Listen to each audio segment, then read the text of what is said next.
Hello साथीहरू, welcome back to my channel. आज चाहिँ कुनै पनि भ्लग छैन। Shout out to AK Lokesh, my brother. अनि लोकेश भाइले चाहिँ भनेको थियो त्यो पेङ्गुइनवाला चाहिँ स्टोरी मन पर्यो अरे, अब पन्चवाला पनि अपलोड गर्नु भनेर, त्यसैले आज बनाउन बसेको छु।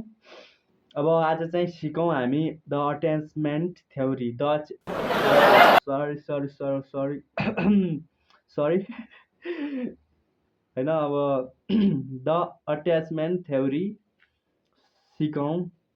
द पन्च जुन चाइल्ड मङ्की छ, जुन सोसल मिडियामा भाइरल भइरहेको छ, हजुरहरूले देख्नु नै भएको छ होला हजुरहरूले। अब त्यसको कहानी चाहिँ यस्तो छ।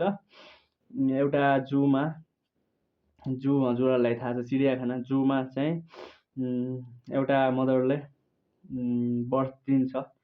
अनि त्यो चाइल्ड मङ्की जुन पन्च जन्मेपछि अनि त्यसको मदरले छोडेर जान्छ।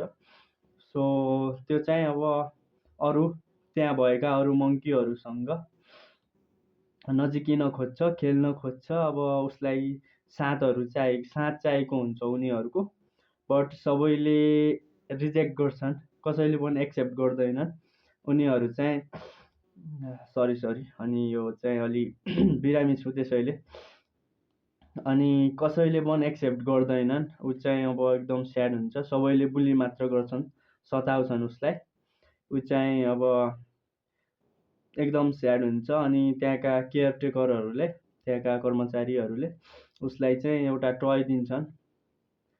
टय खेलौना भन्न सक्नुहुन्छ हजुरले, खेलौना दिन्छन्। अनि त्यो चाहिँ खेलौनासित यति अट्याच्ड हुन्छ कि अब उसैसँग रमाउँछ, उसैसँग खेल्छ, उसैसँग हुन्छ होइन। अब मतलब साथी जस्तो उसैको साथमा हुन्छ। सो अब त्यो पन्च मङ्कीको मात्र कहानी होइन, त्यो धेरै मानिसहरूको पनि कहानी हो। अनि हाम्रो लाइफमा पनि हामीहरूले धेरैवटा फेक रिस्ताहरू, सम्बन्धहरू जोगाइराखेका हुन्छौँ, किनकि पछि साथ दिन्छ भनेर।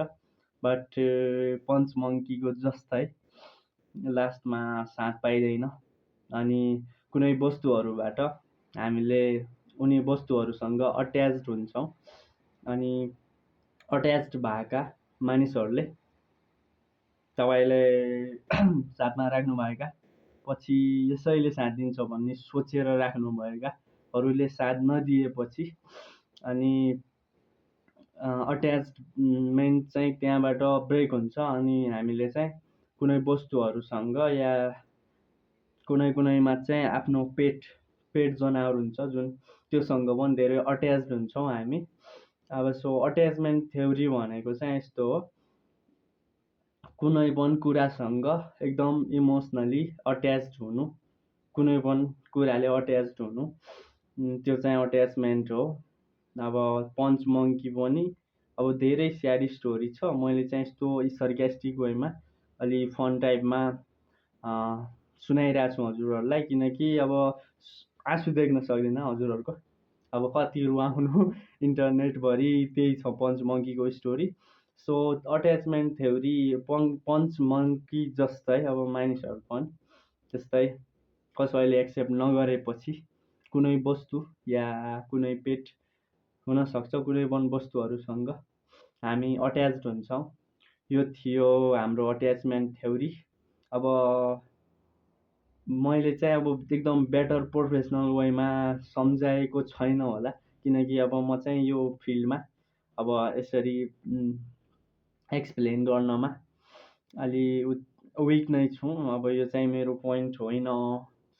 सो यो भिडियो पनि अब यस्तै भयो, अट्याचमेन्ट थ्योरी हजुरहरूलाई थाहा छ होला। मेरो भिडियोबाट क्लियर मेसेज नभयो भने केही कुराहरूमा रिलेट गर्न सक्नुहुन्छ हजुरहरूले, अनि केही कुराहरूमा रिलेट पनि गर्नुभएको छ होला।